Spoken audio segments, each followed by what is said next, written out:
Ladies and gentlemen, welcome to Midsummer Scream. In 1988, Elvira, Mistress of the Dark, burst upon the big screen, thrilling fans with her macabre wit and her huge talent. Today, we invite you to join us in celebrating the film's 30th anniversary with the Queen of Halloween. Please welcome to the stage, writer at Knott's Berry Farm, host of 91 Reasons podcast, and author extraordinaire, Jeff Tucker. Yeah! Hello everyone, how are ya? Oh, you gotta get revved up more than that. We're about to bring out a legend, so hey!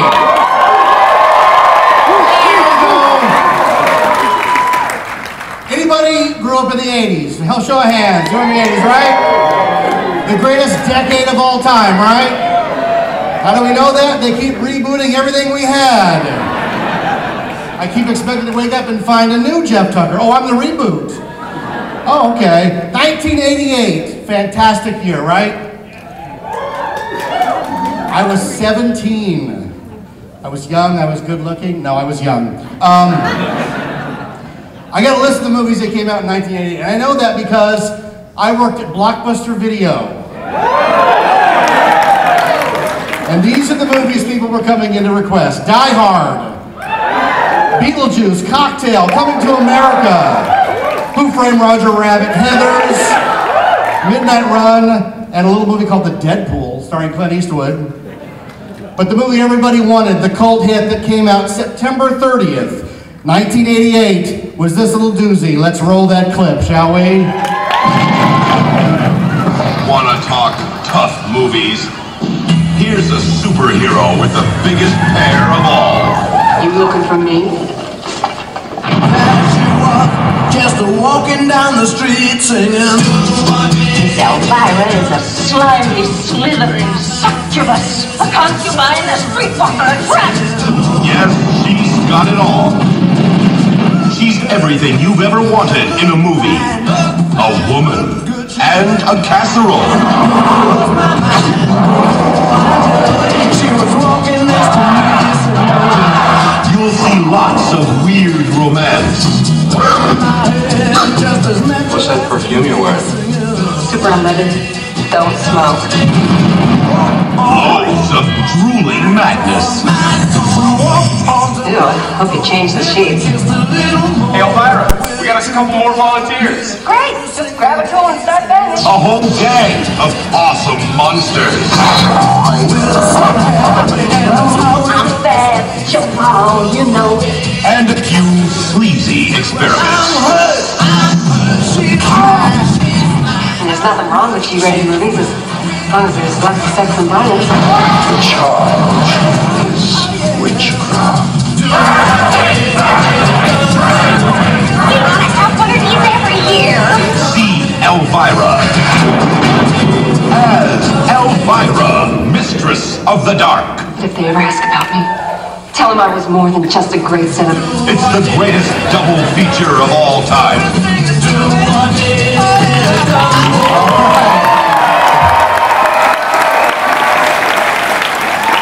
Anybody see Elvira in the theater like me? At the Alondra 6 in Norwalk. Ladies and gentlemen, it is my pleasure, it is my honor to present a legend in the Halloween and film world and TV world and every other world there is, Elvira, Mistress of the Dark, Cassandra Peterson!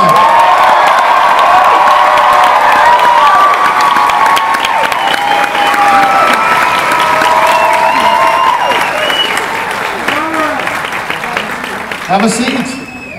There you go. Yes. Oh, hello. It's Cassandra Peterson, everybody.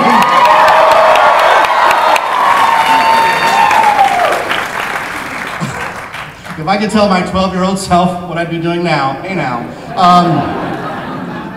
Were you really 17 when that movie came out? I was 17. I had just turned 17 because it came out the month of my birthday. So, okay, so the Elvira character had been around a while on Channel 9 here, Movie Macabre.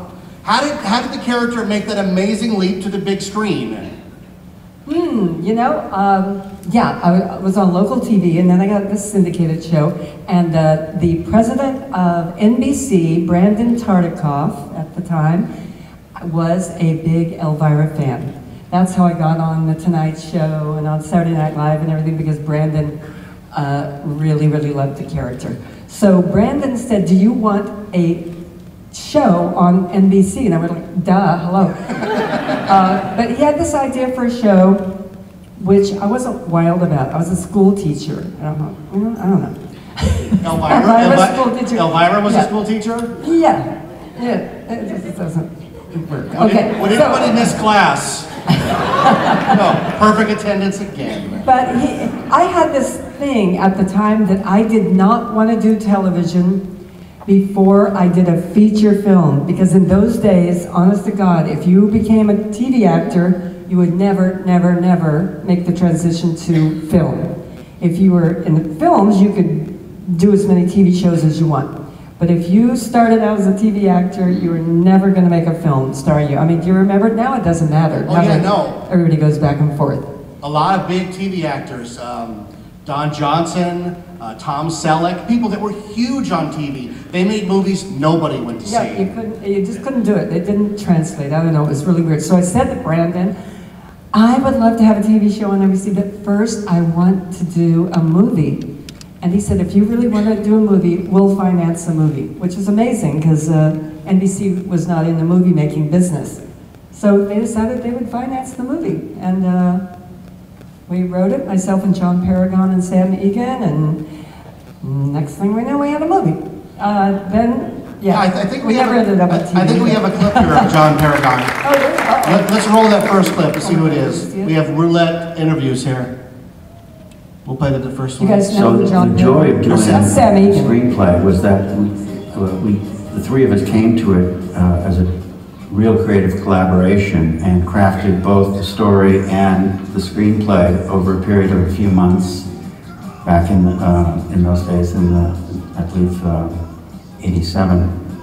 And so other than the character was fully realized before we got there, but the story and that came to be Elvira, Mistress of the Dark really began as a full collaboration, which was always the fun of it.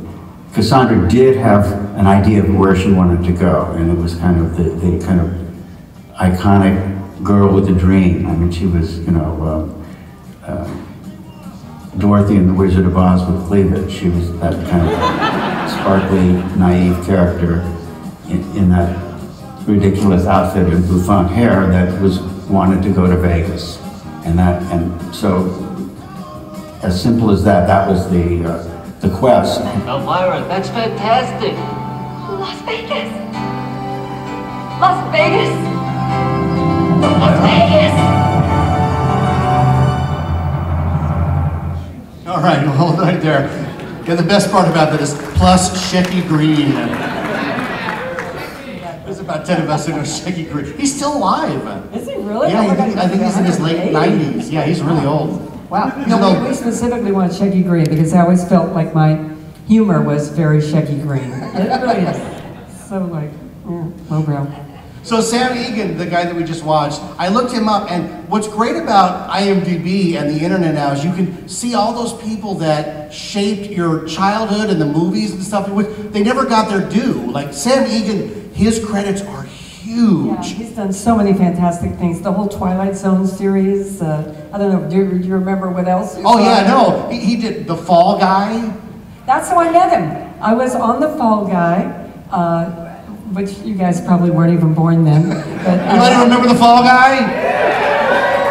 Yeah, I was on The Fall Guy, or was he on me? I can't remember. Anyway, And anyway, I was on that show actually a couple of times with John Carradine and all the Carradine brothers, so that was a trip. And anyway, that's how I met Sam. I just loved him, and I thought he had written a great part for me and really kind of captured the way I spoke and everything. And so when the film came up, the fact that he had worked for Brandon Tartikoff and NBC, we threw his name out there, they loved it, and so he wrote along with John Paragon and myself.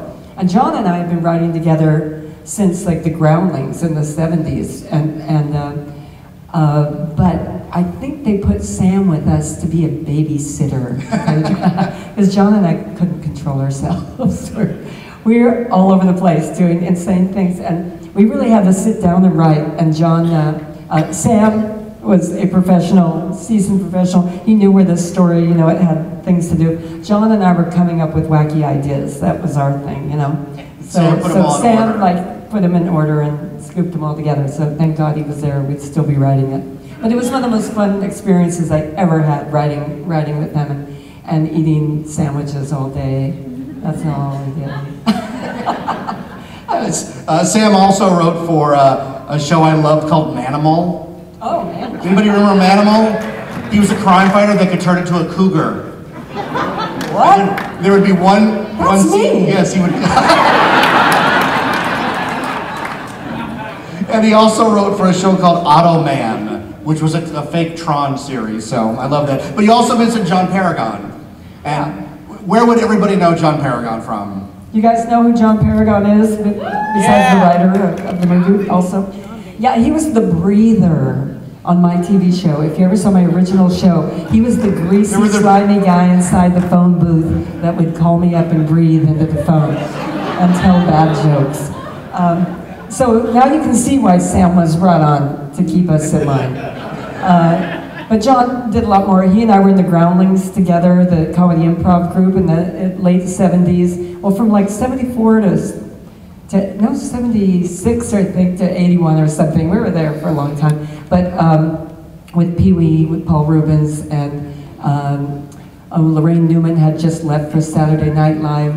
Phil Hartman was one of our cast members. We were all together. We were like a little family. And John and I just stuck together and started writing everything. He started writing my movie macabre shows, being on them, writing the songs that we did, like 3D TV and all of that. But incredibly talented, and we were writing partners for 21 years. We wrote everything. Wow. Yeah. He was also a Jambi on Pee-wee's Playhouse. He was Jambi the Genie on Pee-wee's Playhouse, and he directed all the Pee-wee Playhouses too, so. Oh, nice. Very talented. I think we have a clip of John here, because he's also in the film. It couldn't have been more of a... That's Sam again. Sam, okay, already. I have to say that Cassandra was our captain at all times, because, you know, this is her character from the get-go. And, but in terms of being open to creative input from John and myself, she was incredibly open. And what you see on the screen is the labor of all three of our loves. You know you make Let's let it play through. I think John's the next one. We know that there's going to be the evil uncle. We originally wrote the part for Vincent Price, and Vincent thought it was just a little too bawdy for his taste at the time. Although he had been on her local TV show a couple of times. We were the local townfolk kid, and so we were like the C storyline, D storyline. There wasn't a lot. Yeah. This is actually kind of a funny story. So I remember going to the casting. You know, the character was very all-American, just kind of straightforward kid, and I guess I was pretty cute when I was younger. But in the casting, there was this beautiful young man. And I'm thinking, in my head, I was thinking, well, if they want to go pretty, that's what they're going to go with. If they want to go with an actor, they'll go with me. Okay, let's hold it there. Yeah. Who was that pretty young man who auditioned for your movie? Oh, and I just found the casting call records, too, that we checked off everybody's names as they came through when we were casting. That beautiful young man was Brad Pitt. Yeah. And I didn't hire him because I really know how to pick him. And And you know, Brad, later I got to know Brad because he bought my house that I had up in the Hollywood Hills. And I told Brad, you owe me big time, brother, because if I would have cast you, you would have been a nobody right now. So you owe me for your entire career. But he was so damn good looking, and I found those notes, and you know, next to every actor I'd write, you know, something like, has a good look, but maybe too old for the part, or this and that. Because we were casting teenagers, but they had to be over 18, so really they were mostly in their 20s. So I'd write little notes about what I thought about each one. And by Brad's name, all I put was yum yum. But we had a specific reason why we didn't hire Brad. I did. I said, if that kid would be on this set in this movie, there is no way Elvira would keep her hands off of him. And he's playing, you know, a teenager, he's under 18, and it would just not go well. So I go, he's just too damn cute. What can you do? Anyway, that was it for Brad. Whatever happened to his career? I don't know. I haven't heard or seen of him since. He should have done my movie. He would have been somebody. I think he's at the carnival. So let's roll another clip here. I was Elvira's stand-in and photo double on the film. And I'd never done anything like that before, and I said, sure, why not? You know, so I went to the audition. And there were probably, I want to say maybe about a dozen women there. It wasn't a whole lot of people, but we were all in, you know, black, low-cut, you know, tops and lots of cleavage, and we all looked the same, exactly the same. I was a good double for her. We were the same height, same body type, same cleavage, of course. Our hands were the same. Our hair wasn't, but it didn't matter because we were wigged, so. But our skin tone was the same. In fact, her mother came up to me once on the set and started talking to me and didn't realize I wasn't her, so I thought that made me a pretty good double. Okay. When your mother doesn't know which one's real, you know they're good, right? That's a good double, right? She was awesome. Susan McNabb was my, as she said, stand-in and photo double for the movie, and then we became friends, and then she became my assistant for 7 or 8 years. She traveled with me on the road and worked at, you know, all the jobs and out at Knott's. You may remember her. Yeah, oh yeah. But she was awesome, and it's funny, she had this boyfriend too, who she was always complaining about because she had to work all the time, and he didn't pay much of the rent or anything, and he turned out to be Jerry Seinfeld. And when he got his TV show, he dumped her ass, of course. After they'd been living together 7 years, yeah. I have to see other people.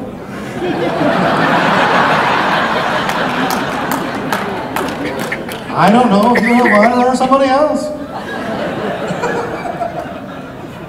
Okay, so the movie's in production, right? And it's supposed to take place in Falwell, Massachusetts. Is that a Jerry Falwell joke?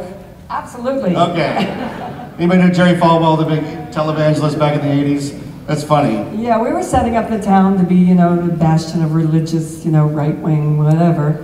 And so Falwell just seemed like the perfect name, right? It's perfect. But that's the Warner Brothers back lot. We started out at Universal. It was so funny. We started shooting at Universal in the back lot. And every 15 minutes, you'd be right in the middle of a scene. You'd just be delivering your line, and it'd be, ladies and gentlemen, right over here is Elvira, Mistress of the Dark, shooting her new movie. And we'd have to start over, and that went on for about 2 or 3 days until we said, we gotta get the hell out of here. This is not working out. So we went over to Warner Brothers and shot in the back lot, right where they did Back to the Future there, you know, on that clock tower. And that worked out great for us. They recently tore down the house. Did you hear that about a year ago? Oh no, the Elvira house? Yeah, they tore down the Elvira house that was painted all the different colors. It'd been used in 1,000,001 movies, but they just tore it down. Okay. Anyway. Okay, let's roll another clip. So don't go there to see it. Well, I've been working quite a bit, and I was brought in to meet Cassandra and Jim Signorelli and Joel Thurm. And as I chatted with them and they told me about the role of Bob, Cassandra said something to me that was rather outrageous. And I think the expression on my face, my look of shock and innocence, I remember them saying, "That's Bob."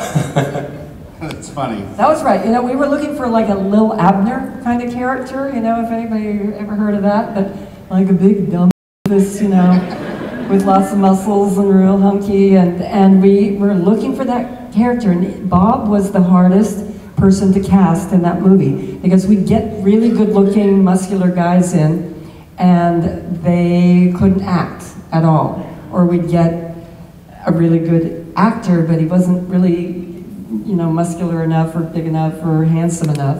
So we just went through everybody in Hollywood. You would not believe this list for Bob goes on forever. And wow, when I met him, I can't remember what I said, something disgusting, of course, like he said, which I always say. But he turned bright red and flushed, and he was like, "Oh, golly." And I was like, "Oh my God." This is him. I mean, we just, all of us right at the same time said, "You're it."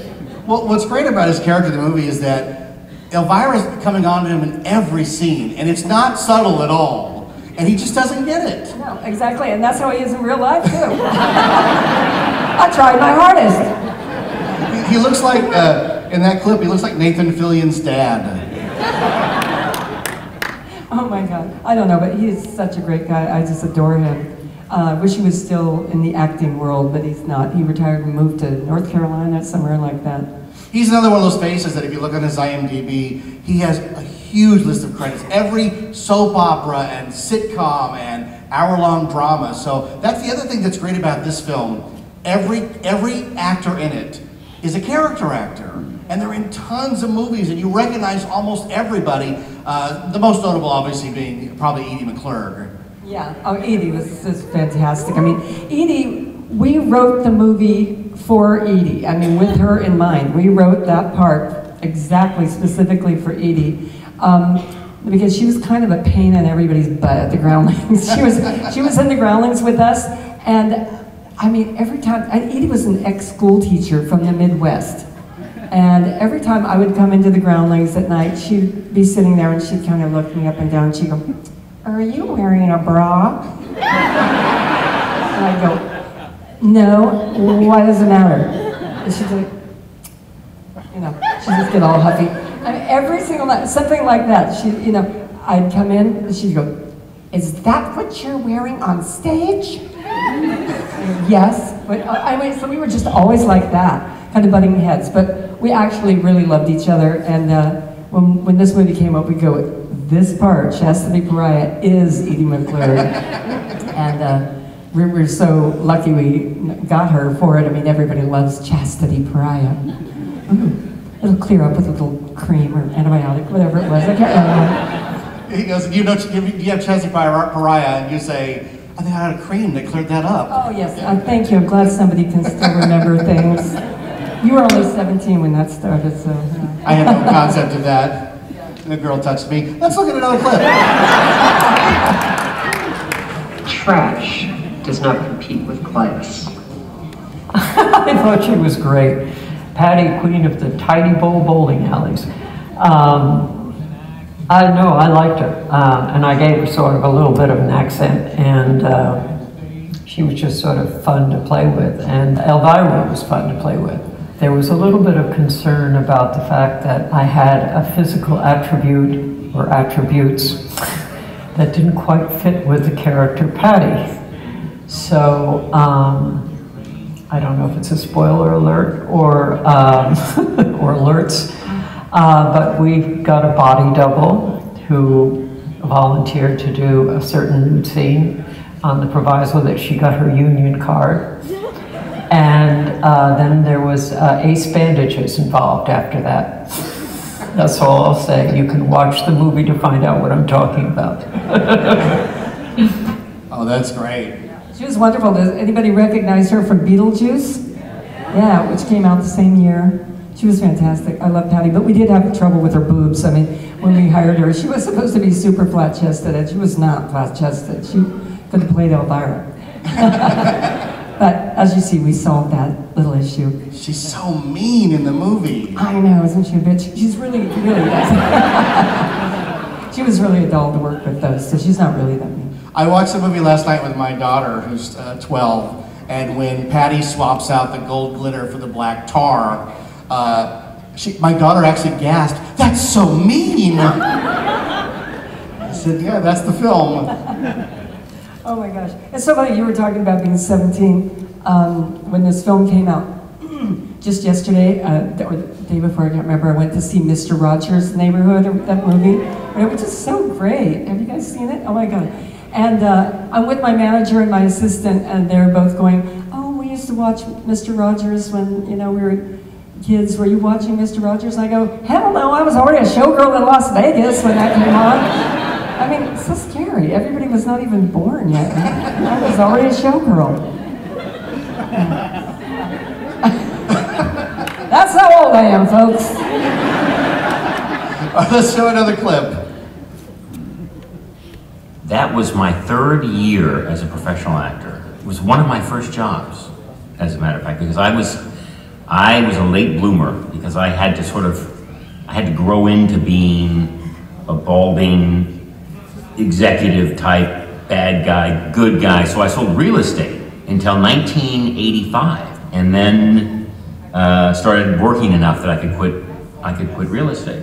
In fact, I played a realtor in Elvira, Mistress of the Dark. So Harold Blotter, I believe my name was, if I remember correctly. And yeah, that was I was still just overawed by everything. One berry at a time. Then, when he's so enthralled, he's ready to burst. You clinch the game! Nice. So that was his first big break. Yeah, and we had just met like 10 minutes before, and there he was on top of me with my legs in the air. Nice. That's how I greet everyone. That's why I agreed to do this.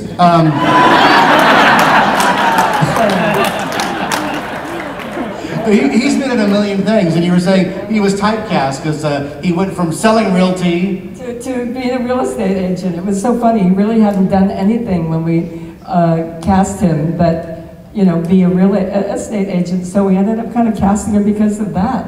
But he is awesome, and he has worked like crazy. He's gotten big billing on so many movies and TV shows. He's the one that has the Ghostbusters committed in Ghostbusters 2.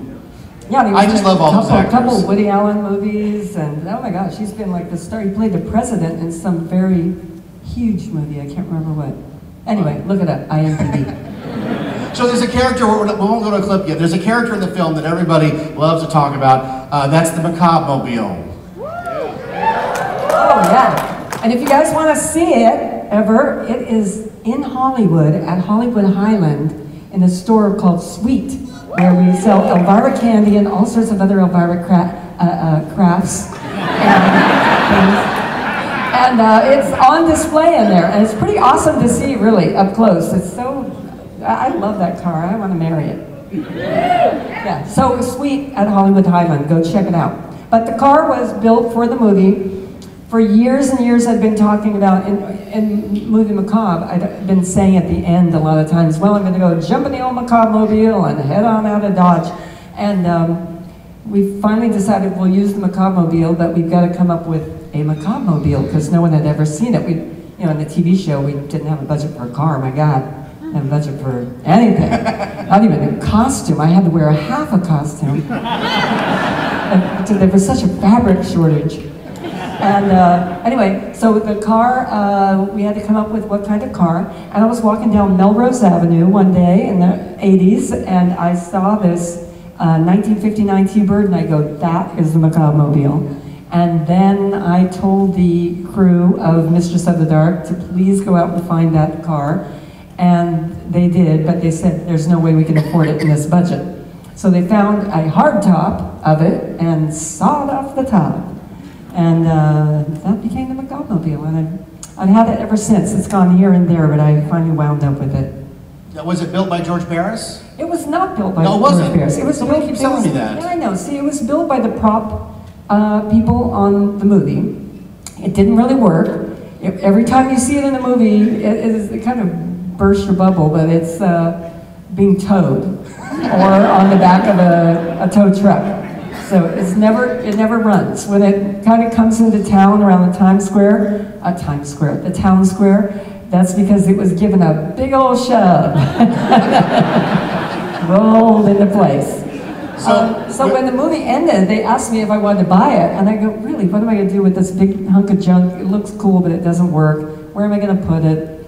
I don't have room in my garage, you know, so I didn't take the car, unfortunately. Someone else bought it, a very famous rock photographer, Lynn Goldsmith, and she had it for years and years and years and drove it as her only car, and it was really a mess when I got it. But she was moving to New York and called me and said, I'm getting rid of this. I thought I should give you a call and see if you want it. And we grabbed it. But it had been sitting out in the weather day and night for 10 or 12 years, no top. So you can only imagine what it looked like, right? Anyway, we took it to George Barris, who redid the whole thing and made it back to what it originally looked like. So that's how people think George did it. We took it back to him and paid a crap load of money to have it brought back to the original, you know, the way it was supposed to look. But you can drive it now. Now you can drive it. You can drive it, it goes, it moves, it's awesome.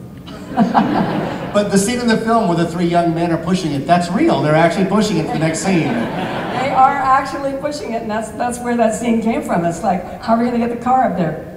Get the teenager to push it. We sort of wrote that in. That's awesome. All right, let's look at another clip here. I mean, I ended up playing some guy who kind of looks like the breeder. I mean, I get blown up in the title sequence, and I'm wearing a pair of Rick Baker's teeth. He's a very famous makeup designer, and a friend of mine had Rick Baker's teeth, so I'm wearing them, and they're all like buck tooth. And I didn't want to look like myself. I'm always like, you know, if I'm going to act, I don't want to just like be me. I mean, turn me into somebody. So I decided to be this like down south, like really ugly, you know, smoking a cigarette guy. And so gas is spilling everywhere, and I don't notice, and I just chuck the cigarette, walk inside the house, and cut to explosion. So I was there to watch the cool explosion, which really looked like a minor, you know, A-bomb going off.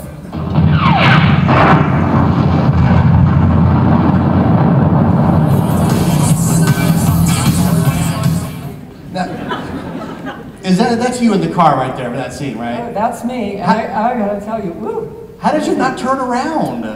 They prepped me for about an hour saying, it's gonna be a really big explosion, it's gonna be really loud, it's gonna feel really hot. We're doing this one take. We didn't have another gas station to blow up. We're doing it one take. You have got to just be cool. Drive, face forward, don't look back. So I'm going, okay, don't worry, I can do that. And then we get in the car, and it starts going, and that explosion went up. I had no freaking idea it was going to be like that. The sound, it just made you, you know, just shudder, the whole car, everything. But the heat, I was sure that my head was on fire. I was just positive. It was just like so freaking hot. And I just thought, I'll just keep going like Michael Jackson. I don't know, but I just like, I think probably they had to clean up the seat after I got out. But I stayed cool and, you know, made it through it. But man, I couldn't believe what they call it, the percussion, the whatever the hell, the concussive. The big boom thing. The big boom thing, whatever. Yes. It practically knocked me out of the car. It was just amazing.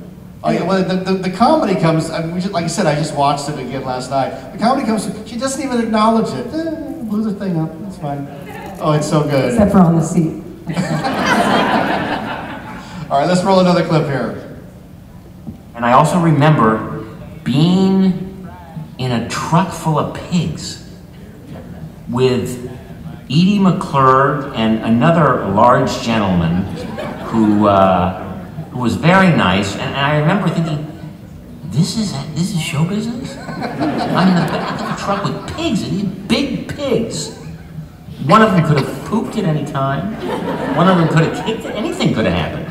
And we're back there in nude, like, we were supposed to be naked, And poor Edie McClurg, I mean, she didn't sign up for that. That was one of the most humiliating moments of my career. I had another humiliating moment that I'm not going to bring up because why remind people? Yeah. And the best part about that is...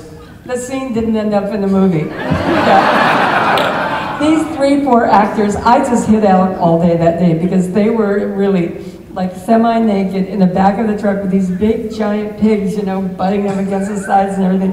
Edie was really not happy. But yeah, so they went through all that. It took forever to shoot because the pigs wouldn't cooperate. They were just getting scale. And so they wouldn't do anything that anybody asked them to do, so it was really hard to shoot. And ultimately it was cut out of the movie. Oh my God, too bad for those guys. At least that picture survives. I mean, that's priceless. Yeah, it is priceless. Welcome to showbiz, pal. Yeah, now get in the back of a truck naked with a bunch of pigs. Oh. How many times have you been asked to do that? Come on. Oh, at least 3 or 4 times. I'm from the South. Some other people that are in the film, I don't think we have interviews with all of them, but you know, obviously Edie McClurg from Ferris Bueller and Planes, Trains, and Automobiles and a million other things. How about we talk about Algonquin, the dog, Gonk?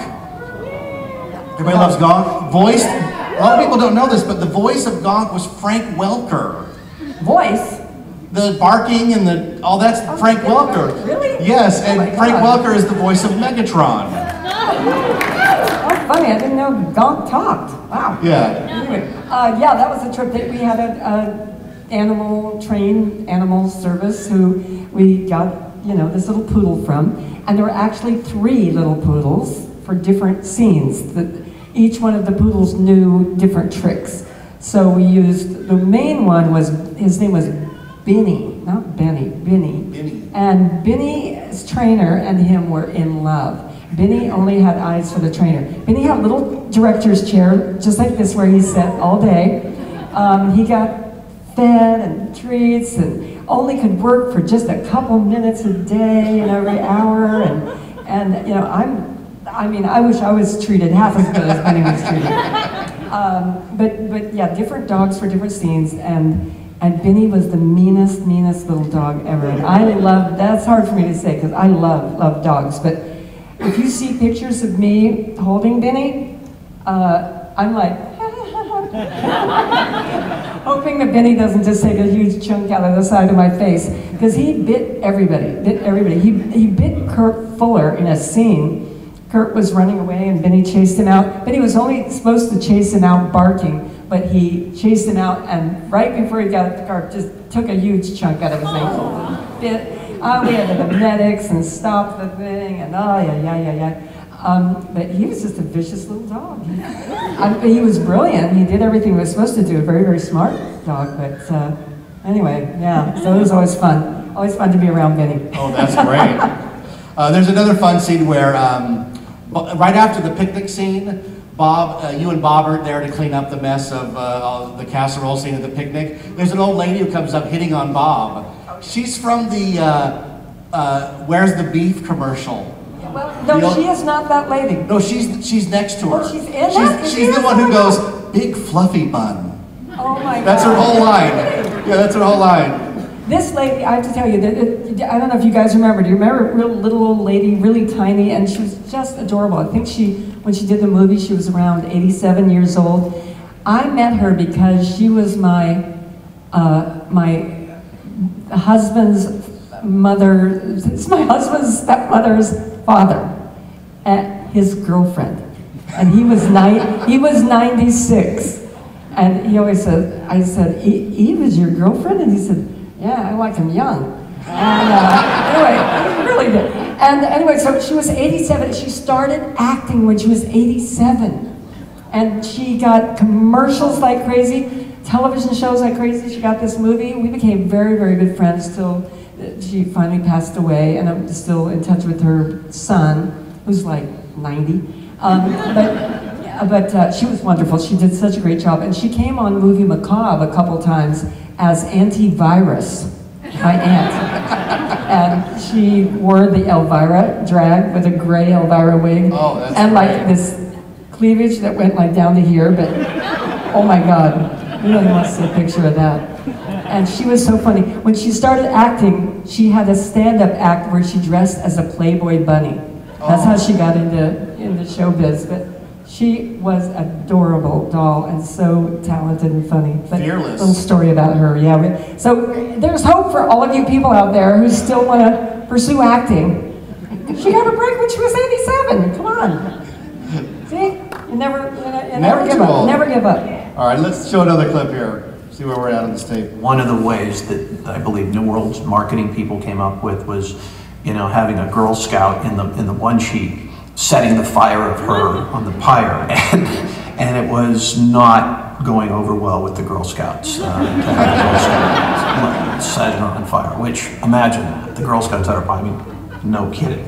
But so yeah, they photoshopped Edie McClurg into to setting her on fire, which didn't actually upset anybody because essentially it's a woman setting a woman on fire was also weird. Like, wait, what was that about?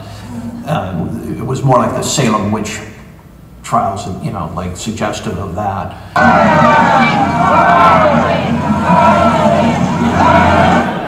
Nice. We cracked ourselves up thinking about that. Oh my God. When we thought about that, there's the pyre, we go, let's have the Girl Scouts like roasting marshmallows. And we like just sit there and laugh for like 10 minutes. We thought it was brilliant. Anyway, it didn't work out. You can get a badge for that now. Witch burning. I have my witch burning badge.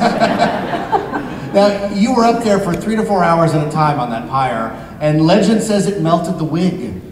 It did not melt the wig. It did not. It felt like it was going to melt the wig, and it could have melted the wig, but I was doused from head to toe in flame retardant.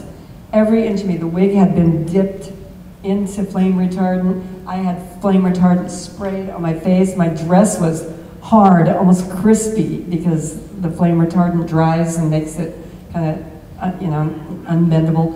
And nobody told me that in addition to being tied to a stake with my arms behind me and flames around me, 360, and actual flames leaping up, the heat was so intense I thought I was going to pass out.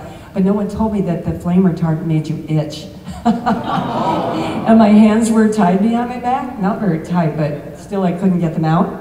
And I was itching all over for like hours, just wanting to claw my face off and everything else. So it was a really super fun scene. And then we were shooting at night, and it was freezing cold. It was in January, I think. Freezing cold. I mean, it's LA, but still, come on. 2 in the morning, at night. And we had rain after I almost was burned to death, but at least I got rid of the itching. But then, hoses spraying water, freezing to death. So I just went from like almost burning up to freezing to death. It was an awesome night. It all shows on the screen. I mean, it's amazing. How many nights did that take to shoot? Susan remembers it better. She had a clip. I think it took 3 or 4 nights, because you had, like she was saying in a clip from her, which might come up, she might repeat it, but we had animals, we had children, we had a huge crowd of about 300 extras. They're worse than both animals and children, if you've ever worked with them. No, kidding. I used to be an extra. And we had, nighttime, fire, rain. What else can you put in a scene to make it more horrible? So there's special effects. Yeah, so it took us like 3 solid nights of just being tied up, standing in it. It was intense. So I hope it paid off. I don't know. All right, let's look at another clip here. I hope it's not Susan repeating It my was story. fun. It was made with a great deal of affection, which is what made it fun. Which is wonderful. Sorry, today it's all, oh God, angst. Comedy comes from angst. Comedy comes from being unhappy. A lot of the comedy comes from being happy. That's the whole point. All right. And that was, what's his name? Morgan Shepherd played the villain. Yeah, and he was fantastic. As somebody mentioned earlier, we did try to get Vincent Price, John mentioned. With that, of course, Vincent was my #1 pick, and the character then was named after him, Uncle Vinny. But Vincent, And his wife, Coral Brown, thought there was a little racy, this movie for him, you know. So he did not do the film, unfortunately, but we did get Morgan, who was wonderful. He kind of had that Vincent Price vibe, you know. It was the English, and he carried it off great. And yeah, that's the story. He was kind of our second pick, but he ended up doing a fabulous job. And he also has worked in a billion things, of course. Yeah, his voice, you would know him from Gargoyles, the cartoon. And he was also Santa Claus in all the Prep and Landing cartoons. Yes. It's just so funny because in your film he's like, I will kill that woman. You know what I mean? He's like, oh ho ho. All right, I think the next clip is our finale clip, so we'll just run through some of these fun facts about the film real quick here. Your dad's in the movie. Yeah, my mom and my dad are right behind me when I come into town. And I'm talking to the teenagers, I'm saying, well, one of you big, strong men like to give me a little push? And my mom and dad are standing right behind me over my shoulder. Kind of bizarre, nobody knows that. That's awesome. Yeah, they drove out from Colorado to see us shoot the film, so. The film was adapted into a Marvel comic, so you're part of the Marvel universe? Yes, we had a comic, which a lot of people had brought to me to sign today. Marvel comic of the movie, which is one of my favorite comic books I've ever done. They did an awesome job kind of getting the movie into that small a space. Sure, sure. And then my favorite one is, there's a great scene where when we meet Jeff Conaway and his friend in the bowling alley, he's reading a comic book, and he's talking about how Spider-Man's gonna get killed by plutonium. So Conaway takes it and rips it. That comic just sold on eBay for $125,000. No, swear to God. I swear to God. It is the first Marvel appearance of Spider-Man by Todd McFarlane. And it is the first appearance of Eddie Brock, who is Venom. So if you look on eBay and click Amazing Spider-Man 298, final value, highest, $298, $299, and $300, sold for $125,000. And he rips it in the film, and my heart breaks every time I watch it. I have more bad news. That was probably the, I don't know, 4th or 5th one he ripped. We kept shooting that scene over and over again, and every time there was a stack of old comic books, and every time, yeah, they could have funded the sequel. That's so depressing. Well, it's a great film. It's a classic of all time. We're going to show you a really fun clip. Originally, not in the first cut, the finale of the film. Is that correct? It was originally, yeah, the finale, the Vegas part, was not in the first movie. They cut it out. Well, they didn't cut it out. We didn't shoot it. They ran out of money. And so they were going to end the film, swear to God, I mean, this blows me away, of me sitting on the porch and being all depressed because I can't get to Vegas, and then the mechanic drives up and there's the car and the townspeople come and say how fabulous I am, and that was going to be the end. And I went into Brandon Tartikoff's office, and I sat there. The secretary said, oh, he's busy, and I said, I will sit here until he's not busy, if it takes me the rest of my life. And I begged, I cried, I pled, please, please, please, you gotta get the money to shoot that Vegas scene, or this movie just does not work. There's no ending. And after 3 months, I think, of being shut down, we came back, we went to Raleigh Studios and shot that Vegas scene. And I mean, I was never so happy in my life, except that day, that was a shooting day, just one day, I had the flu. Really, really bad. I had a fever, really, I think of like 103, 104. I was delirious, and I had to shoot that whole day. It was the hardest thing I ever did, but I just pulled it out my butt somehow. It makes the movie. I know, can you imagine the movie without that? No, I can't. No, I can't either. I just couldn't believe it. But so I was going to shoot that. I didn't care what I had, what disease. I was shooting that scene that day. It'd be like, well, we couldn't destroy the Death Star. What's next? You know what I mean? Like, well, we can't get you home, Dorothy, but you can have a job here at Emerald City. Like, that's so weird. That's the finale of the movie. I couldn't believe anybody would even think of not finishing it. But you know, money. Talking art here. Yeah. So they had to finance that part, and they did get the money together, and obviously it got done. Thank God. Can you imagine the movie without that scene? Like, there's even a statue of that scene they sell from Tweeterhead. Can you imagine my career without being able to twirl tassels? What would I be now? Now, did you learn that for the film, or was that left over from the Vegas days? I learned that when I was 14 years old. I really did. I saw this girl twirling tassels at a go-go club where I worked. I was already a go-go dancer when I was 14, and there was a girl that came there. Her name was Tracy Summers, and she could twirl tassels. And that is the most awesome thing I've ever seen. And you know, people would just throw money up on stage at her, and it was like, I gotta learn this, dude. So she sort of showed me how to do it, and then I went home every day and practiced after school, just like the other kids were practicing piano. I know, really. And I practiced and practiced and practiced, and my aunt and my mom made me my bra that I had the tassels on. Wasn't that nice? Yes. And I used it to my advantage, and let me tell you, it's really, really helped my career. And it's like riding a bike. You don't forget it. You know, as you know, I did it this past year at Knott's, right? That's right. Are you sure you can still do that? Riding a bike. All I did was learn... Except with your boobs. Try riding a bike with your boobs. It's super hard. All I did was learn Claire de Lune on the piano, so... Thank you, Dad.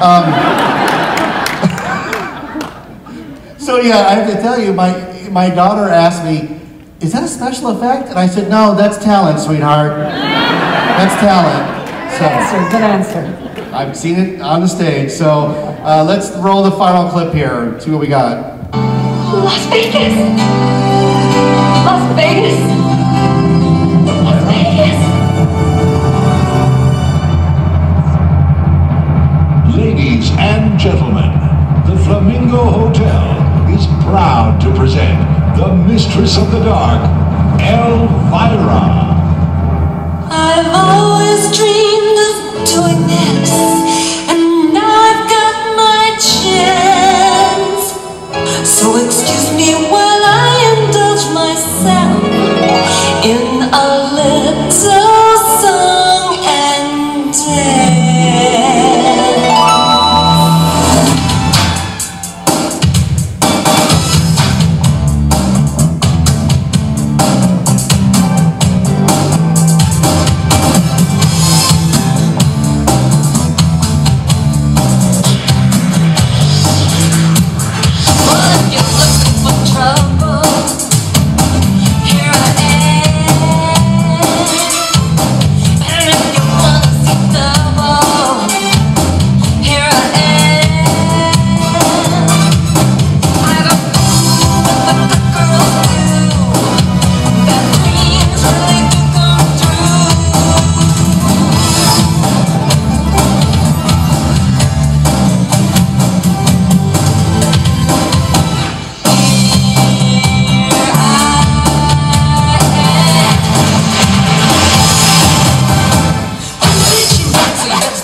pleasant dreams.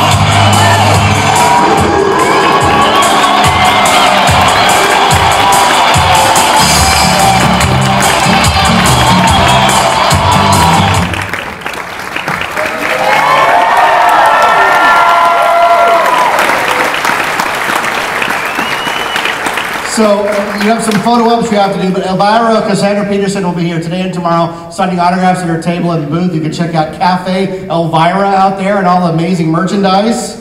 You can go to Elvira.com for all your Elvira needs, and on social media, she is at The Real Elvira on all her social media platforms. Ladies and gentlemen, the legendary Queen of Halloween, Cassandra Peterson, Elvira, Mistress of the Dark.